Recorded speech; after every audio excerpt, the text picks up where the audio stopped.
Now, it wouldn't be fair to have a conversation with Karima and Ryan together if we didn't talk about COVID, because I know you are both very active and opinionated about this, especially on Twitter. So, Karima, you have sort of made a name for yourself by going to these regular protests about lockdowns in Toronto and documenting some of the sort of strange things that you see at them. So, I want to ask you, what are some of the funniest things that you have seen at these COVID protests? I would say there's a lot of creativity with the signs, both, artistically speaking, creative with the substance that they're putting on the signs. And, there's no shortage of like bizarre outfits and chants, and it's really a mixed crowd, I would say. So that's sort of my take on it. Um, I saw a sign yesterday that was, "I've never seen Hitler and Justin Trudeau in the same room," and it was just like totally. And the man was in a chicken suit. So it's a weird time. It's a weird time. So Ryan, you aren't at these protests, but I know, like many people, you take issue with some of the COVID restrictions that you believe have gone too far. So what are your views of some of the things that are going on at these protests? I think that the fact that these protests are occurring, I think at least on a weekly basis, if not more frequently, speaks to a general undercurrent that not a lot of people are paying attention to. There's a lot of frustration that underlies these protests. Persons who are there have very different reasons for being there. They may have had a business that was closed during the shutdown or the two previous lockdowns. They may have had a family member, impacted by COVID insofar as they might not have been able to visit them in the hospital. They might have had a funeral canceled. These are all very valid and legitimate reasons why anyone would protest. And frankly, it's not about validity at all. If you want to protest, you have a constitutional right to do so.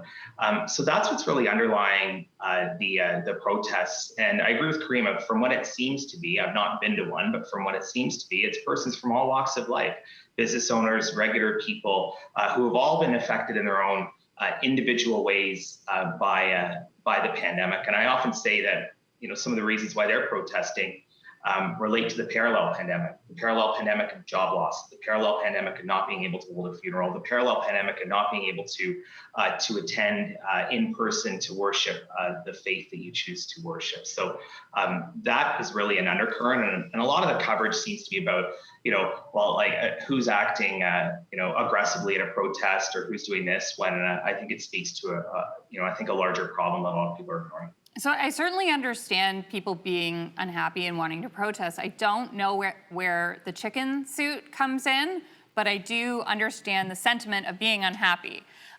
Karima, I want to ask you about this one guy who's at all these protests and who's become pretty infamous. His name's Chris Sky. So why is everybody so obsessed with this Chris Sky guy? Who is he? And what's the appeal? And I know that there have been some pretty serious charges related to some things he's done and said. So what can you tell me about that? Chris Sky is a cartoon character come to life. And I think I think people are fascinated because there's maybe this tendency to want to watch train wrecks. And this is a train wreck in slow motion.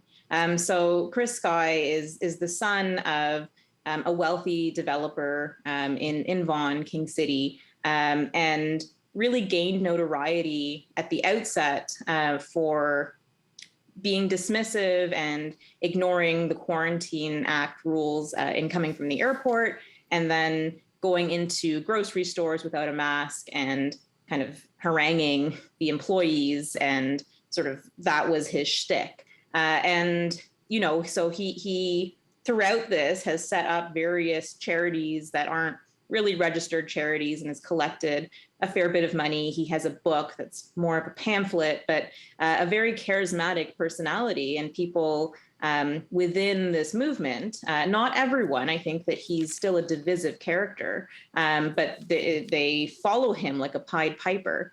So he's attracted this, and kind of the flip side of it is people who want to see where it goes. But you're right that he's facing really serious charges, including uttering death threats to elected officials, including Doug Ford, attempting to run over a police officer while he was fleeing from an arrest. And he's on his 8th bail right now. And so, he is someone who drums up controversy, and I think is in some ways profiting off of this pandemic. We're going to be right back after this commercial break.